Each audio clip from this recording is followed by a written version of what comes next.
Dostlar, namaste. Sizi Balidən salamlayıram. Mənim adım Sahib Xudaverdiyevdir. Mən beynəlxalq yoga təlimçisiyəm və çox maraqlı bir mövzuya toxunmaq istəyərdim. Dərmanlar, ümumiyyətcə söhbət gedir kimyəvi preparatlardan. Nəyə görə insanlar onları qəbul edirlər, nəyə görə insanlar onlara meyillidirlər, o bizə nə verir,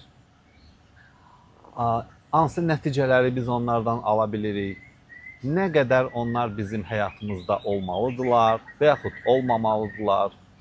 Bütün bu mövzunu biz sizinlə geniş formada araşdıracağıq, açacağıq və mən öz fikrimi bildirəcəm sizə. İllərlə yığdığım məlumatları sizə çalışacağım qısa lakonik izah edim. Ümumiyyətcə, İnsan təbii məxluqdur. Yəni, təbiətdə olan şuurlu məxluqdur. Çünki insan yaradıcıdır.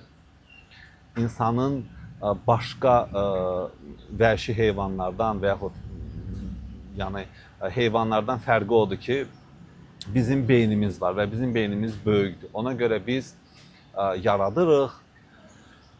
Amma eyni zamanda da biz təbii formada qalmağımız çox önəmlidir.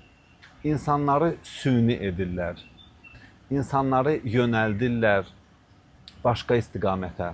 Görürsünüz, misal üçün, çox vaxtı biz gərgin oluruq, çünki qaçışdayıq, stresə düşürük, depressiyada oluruq. Əslində bu bizim təbii halımız deyil. İnsanın təbii halı çox rahat olmalıdır, huzur içində olmalıdır, xoşbaxt olmalıdır. Amma maddi şeylər, məsuliyyətlər o qədər bizim həyatımıza salırlar ki, biz artıq öz huzurumuzu, sağlamlığımızı itiririk gün-gündən. Və burada bizim mövzumuz əlbəttə ki, başqadır, bu haqda da danışacağıq. Əsas sənin sağlamlığını itirməyinin səbəbi sənin qaçışda olmağındır. Ümumiyyətcə bunu çalış, bil. Sən qaçışda olmamalısan, sən gərgin olmamalısan. Düzgün qidalan, çünki sənin bədənin, sənin yediyin məhsullardır. Mütləq həyatına fiziki hərəkətlər qat. Ən idealı yogadır. Çünki yogada, düzgün enerjili yogada sən həm bədənini gözəlləşdirirsən, mükəmməlləşdirirsən, yəni öz versiyanı tam olaraq əldə etmiş olursan. Zehnin aktivləşir, çünki nəfəsli, düzgün pranayamalı yogada şuura oksigen gedir. Və eyni zamanda da sənin bədənində enerjilər aktivləşir. Sən güclü olursan, sən cəmiyyətə qarşı, yəni özünü tanımağa başlayırsan, belə deyək. Ailəndə uğurlu olursan, işində, layihələrində səni məğlub edən olmayacaq. Sən güclü olandan sonra. Bu, həm psixoloji, mental gücdən söhbət gedir, çünki yoga sənə onu verir. Eyni zamanda da sənin fiziki sağlamlığın, yəni fiziki bədəninin sağlamlığı çox gözəl olur, çox... Sən olursan super insan. Bizim mövzumuz amma o deyil. Biz bu günləri dərmanlardan danışırıq. Kimyəvi preparatlar, dərmanlar. Mən onları şəxsən həyatımdan tamamilə çıxartmışam. Tamamilə. Əlbəttə ki, sən bu günləri mənim kimin olmağın üçün zaman lazımdır, illər lazımdır. Amma ona doğru gedə bilərsən. Ən azından bu günləri sən onları minimuma sala bilərsən, azalda bilərsən və görəcəksən ki, sən özünü çox gözəl hiss etməyə başlayırsan. Çünki onun sənə təsiri böyükdür. Misal üçün, başın ağrıyır, deməli, sənin beyninə oksigen getmir. Qan dövranı düzgün çalışmır. Yəni sən kimyəvi preparatları qəbul etməklə məsələni həll etmirsən. Orada nə baş verir? Sən dərman içəndən sonra bir dalğa yaranır və orada olan o gərginlik sanki yavaşlayır. Amma sən o gərginliyi həll etmək üçün dərman içməməlisən. Sən hərəkət etməlisən. Sən nəfəslər etməlisən ki, bədənin başlasın düzgün funksiyada çalışmağa. İnsanlar bu günləri onu etmir. Bizi sanki yönəldiblər dərman alıb içməyə. Baxın, əsl terapiya budur. Təbiətin səsini eşidirsiniz, quşların səsi. Sizi sağaldan budur. Əgər gərginsizsə, stres var, depressiya var, siz çalışmalısınız, təbiətdə olasınız. Səyahət edin. Ən gözəl müalicə odur. Onu mən demirəm, İsveçrə həkimləri o qərara gəliblər ki, stresin, gərginliyin, qorxuların, panik atakın müalicəsi tam təbii yolla səyahətdir. Səyahət et və sən şəfalanacaqsın. Dərman bizim həyatımızı məhv edir. Çünki düşünün, biz təbii məxluqlarıq. Yəni, insanın bədənində səhv etmirəmsə 75% sudan ibarətdir. Orada alov var, torpaq var. Yəni biz bu günləri hansısa xəstəliyi və yaxud gərginliyi, ağrını bədənimizdən çıxartmaq üçün kimyəvi dərmanlardan istifadə etməməliyik. Yalnız bir halda istifadə edirik. O halda ki, əgər hansısa bir problem artıq yaranıb, orada misal üçün qan axmanı saxlamaq lazımdır və yaxud başqa bir proseslər var. Onda təbii ki, biz kimyəvi maddələrdən, dərmanlardan istifadə etməliyik. Amma o da müvəqqəti olmalıdır. Yəni sən ona öyrəşməməlisən. Mən bu günləri nəyə görə bu haqda danışıram? Çünki bir çox müraciət edən insanlar deyir ki, mən dərman içməsəm yata bilmirəm. Mən içməsəm məni rahat edən psixoloqum, psixiatrım yazdığı dərmanlardan sakit ola bilmirəm, gərgin oluram. Bu bir faciədir.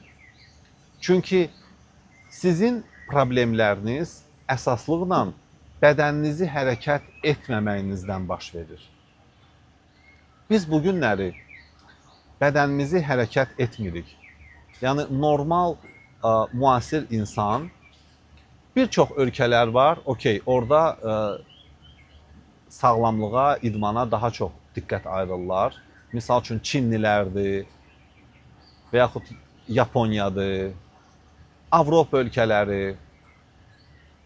Amma bir çox da ölkələr var, hansılar ki, onu belə hobbi halına salıb. Yəni, mən yoqaya gedirəm, belə sanki bir hobbidir, sanki bir kiməsə yaxşı edir, ego əsaslığı ilə danışır. Elə olmamalıdır. Yəni, ümumiyyətcə həyatda sən nə edirsənsə, özünə edirsən. Biz buna daha diqqətlə yanaşmalıyıq, daha sevgi ilə yanaşmalıyıq, bədənimizi sevməliyik, enerjilərimizi qaldırmalıyıq. Bilirsiniz, bu günləri sənin yoga etməklə sən özünə həm sağlamlıq verirsən, həm nə qədər də sən huzur qazanırsan, uğurlu olursan, enerjilərin aktivləşir, sən günorta yatmaq istəmirsən, sən yuxudan duranda gümrah durursan, sən belə ölüvay olmursan gün ərzində, aktiv olursan, günorta da yuxun gəlmir, daha çox aktiv, daha çox fəaliyyətli olursan. Bu çox gözəldir. Yəni sən aslı olmursan dahi kofedən və yaxud energetik içkilərdən. Baxın, bu bir faciədir. İnsanlar energetik içkilər içir. O nədir? Sürətli olaraq sənin qan devranını sürətləndirir, dopaminini qaldırır, enerjini qaldırır. Və sən özünü təxminən 30 dəqiqə, 50 dəqiqə ərzində xoşbaxt hiss edirsən, güclü hiss edirsən və sonra onu necə qaldırıbsa 2 qat aşağı salır. Və səndə şuuraltı olaraq ona qarşı aslılıq yaradır. Bu bir faciədir. Eyni şeydə dərman. Sən dərman içirsən, sənin bədənində aslılıq yaranır ona. Şuurunda, zehnində aslılıq yaranır. Sənin hər başın ağrıyan kimi sən dərman axtarırsan. Bu belə olmamalıdır. Sən nəyə görə bu günləri gözün görə-görə özünü zəhərləyirsən? Mən razıyam. Bu günləri bu haqda məlumat azdır. Ara sıra kimsə çıxır belə nəysə televiziyada danışır, amma mütəmadi dolğun məlumat yoxdur. Ona görə də insanlar cahildilər. Məlumatları yoxdur. Baxın, bəzi hallarda biz görürük ki, bir gənc elə bir ailədə dünyaya gəlir ki, o ailədə belə ziyalı, özünə qarşı hörmət, yeməyinə qarşı diqqət, onda o başqa cürünə formalaşır. Amma mən misal üçün sahib, mən belə ailədə dünyaya gəlməmişəm. Mən normal bildiyiniz klasik Azərbaycan ailəsində dünyaya gəlmişəm. Harda evdə apteçka olub, dərman olub, sovet dərmanları və bir şey olan kimi bizi dərman içizdirdilər. Mən buna bu günləri yox demişəm, uzun illər öncə və baxın, həkim sistemi, xəstəxanalar, klinikalar. Mən inandırım sizi, bu bir biznesdir. Sən gəlirsən bu günləri həkimə, deyirsən ki, həkim mənim çiynim ağrıyır. O deyir ki, sən bəlkə şəkərsən, get analiz ver. Gəlirsən analiz verməyə, sənə deyirlər 200 manat, 250 manat, 5 dənə, 6 dənə dəxlisiz analizləri sənə verdirtdirirlər. Yəni bu biznesdir. Sonra həkim sənin qoluna baxır. Sənin də qolun, misal üçün, əgər əzələ ağrısı varsa, o hərəkətsizlikdən baş verir. Yəni sən bu günləri yoga etsən, bütün bu problemləri bir dəfəlik tam təbii yolla götürürsən aradan. Amma sən inanırsan, çünki biraz da məlumatın yoxdur, o sənə başlayır, maz yazır, krem, iynə vurdurtdurur, nə bilim, nə eləyir, terapiyalar keçirdir. Baxırsan ki, bir 700 manat da, 1000 manat da bura getdi. Həftədə 2 dəfə gəlirsən, şuva verirlər, tok verirlər, nə bilim, masaj edirlər. Sən nə qədər ki ora gedirsən, əzələ yumşalır, ağrılar keçir, özünü yaxşı hiss edirsən. Amma sən orada artıq getməyəndən sonra, üstündən 3 gün, 5 gün, 1 həftə keçəndən sonra görürsən ki, belə bir söz var, həmən tas, həmən hamam. Bu mənim başıma gəlib, ona görə mən belə əminliklə danışıram. Mənim sağ çiynimdə yırtıqlar olub, 2 yırtıq. Uzun illər mən onu müalicə elətdirirdim və şəfa tapa bilmirdim. Daha haralara gelmişdim. Bir dəfə saydım, təxminən 3000 manata yaxın mən pul xərcləmişdim. Dərmanlı, terapiyalı bir yerdə. Amma mən yoga ilə məşğul olandan sonra mənim bir müəllimim var idi. O bizə fiziki hərəkətlər etdirirdi. Məhz qollar, çiyinlər, dartılmalar. Və bir müddət sonra, təxminən 10 dərs sonra mən gördüm ki, mənim çiyinlərimdə, daha doğrusu sağ çiynimdə ağrı gedib. Mən inana bilmirdim ki, yəni bu necə şəfalana bilər? Mən axı heç nə. Çünki biz axı öyrəşmişik. Biz dərman içməliyik ki, özümüzü yaxşı hiss eləyək. Həkimə getməliyik ki, oradan şəfa. Amma əslində şəfa yoxdur orada. İnanıram ki, çoxunuz mənimlə razılaşırsınız. Çünki bu rutinə, bu işə hər birinizin başına gəlib. Müxtəlif bədəninizdə olan hissələrlə. Şəfa tapa bilmirik. Həkimə insan gedər, bilirsiniz, baxın diş həkiminə okey, ora gedin.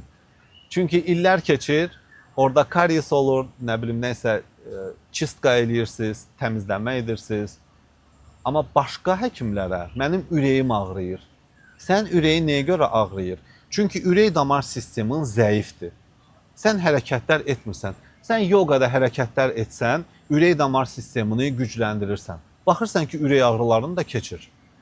Sən ürəyin ağrır çünki gərginsən, həyəcanlısan. Sən yoga ilə məşğul ol, meditasiyalar et və sənin ürək ağrıların keçir. Yəni, tam təbii yolla özünü şəfalandırmağa can at. Həkim, dərman, bu hər an ola bilər, yəni hər zaman var, heç yerə qaçmır, amma sən ona bu günləri yoxdur.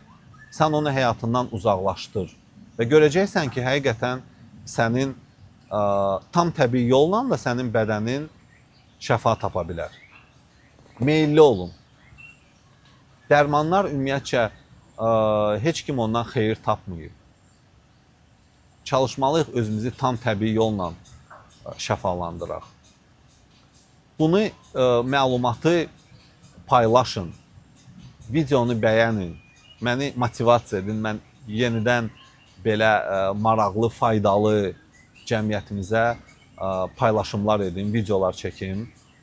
Bu çox önəmlidir. Qarşılıqlı enerji olsun. Gününüz gözəl keçsin, sizi Balidən salamlayıram. Sağlam olun, özünüzə yaxşı baxın, dərmanlardan uzaq olun. Namaste.